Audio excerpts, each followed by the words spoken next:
You know, sometimes canned foods, they get a bad rap. But today we've got can-dos.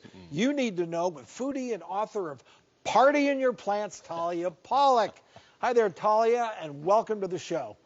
Hey, thanks for having me. All right, Talia, the message we hear all the time, fresh is best. But you say not so fast, so tell us, what is the scoop? Well, I would say let's not count out cans, okay?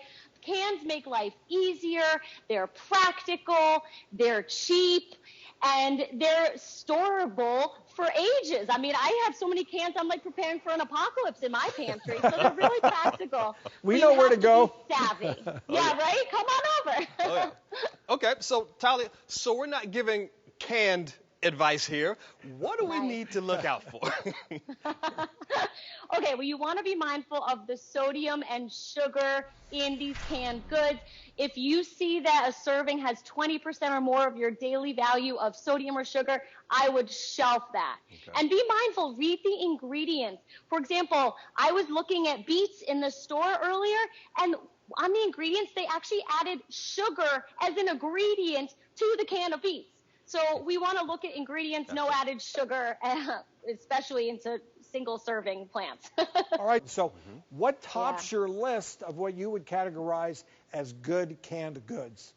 Okay, well, I think single-sourced cans is the name of the game here, such as like canned pumpkin, voila, it's just pumpkin, easy peasy, and that's the way you want to focus, single-sourced cans. Okay, now, I understand you also like canned coconut milk, but what are we going to do with that? What can't we do with canned coconut milk? I mean, it's amazing in curries, in sauces, in soups. I mean, it's easy if you just want coconut milk, because what are you going to do? Just bring a coconut into your home and hack it open and drink the milk. For smoothies, it's great. And I think there might be something in front of you to taste. There sure is. Oh, okay.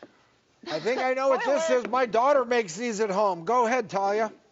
All right, well, that in front of you is using one of my favorite things to eat in a can, black beans. Beans are probably the most popular canned goods in my pantry. I use them obviously in tacos, in like a quinoa salad. They have slow-burning carbs and protein and vitamins, minerals, antioxidants, all the good stuff. But did you know you can make black bean brownies? Have you tried these, Ish? I have not. These are, I mean, and I like brownies. Are they really? I want you to have a little bite. These are the real deal. The real deal. You don't feel gypped. Oh, wow. That's delicious. Yeah, so on top of the brownies is another use for coconuts. The frosting is actually made with coconut milk. So instead of buying store-bought frosting, which has like all sorts of crap in it, I call that my crap-free chocolate frosting, and it's made with coconut milk. Dr. Ish is looking back. He wants more. I'm taking these home. Well, after the show, no, you can take them home. I'm taking these home with me. So while we have, what's your take on canned veggies? So if you're going to try to get maybe a little person in your family or a big person in your family on the veggie train, canned goods is not the way to go. All right, if you can buy a vegetable frozen or fresh, really, that's the name of the game, especially for green vegetables. But there are some veggies like beets that are really a pain in the butt to deal with on its own. I mean, when you play with beets, it looks like you were part of a murder scene or something. So canned beets is awesome. You can add them to a salad. It's lovely. It's easy. No mess. Canned tomatoes are a huge staple in my pantry for soups and marinara sauces and chilies. So some of those vegetables are great, but I would stay away from any canned green vegetables because they do lose some nutrition as they get canned. Great advice. Thank you, Talia. I think we all can see the benefits. That was great.